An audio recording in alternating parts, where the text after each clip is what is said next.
This is Dr. Kest of the Queen Elizabeth Hospital in Elizabethville, who in the past week has been tended the wounded and killed by the United Nations forces. Dr. Kest, in your opinion, have the United Nations been committing atrocities? Most emphatically, I would say yes, unless one wouldn't call it so. If people were shooting from hospitals, because they occupied 2 hospitals and used it as offensive point with heavy machine guns and things like that. They also shot deliberately at our ambulances. They even wounded quite a number of our stretcher bearer. And in the first few days, they shot indiscriminately at the civilian population. We've had 4 European women wounded.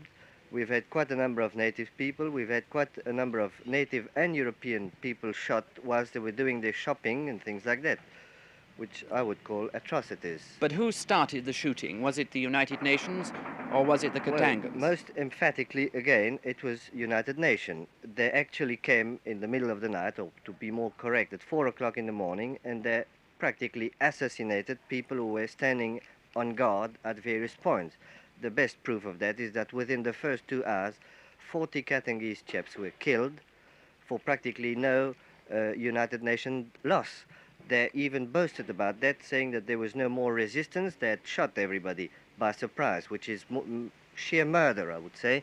I can hear that shooting is still going on now. I just heard some machine gun fire. Are you still getting casualties in? Yes, but practically no army casualties at the moment.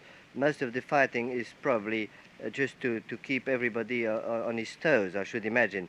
Practically, since the first 2 days, the only casualty we have are civilian casualties, which are shot by snipers. The caps and personal belongings of the 25 Katangan police and gendarmes killed when the United Nations launched their assault on Radio Katanga.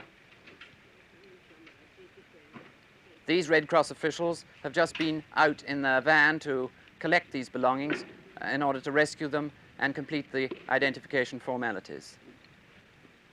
This is Colonel Maitre, in charge of the Gurkha troops in Elizabethville. Colonel, there have been charges by Belgians that your troops have committed atrocities. Can you comment on this? Well, I think they have committed absolutely none whatsoever, because the Gurkha is incapable of any atrocity.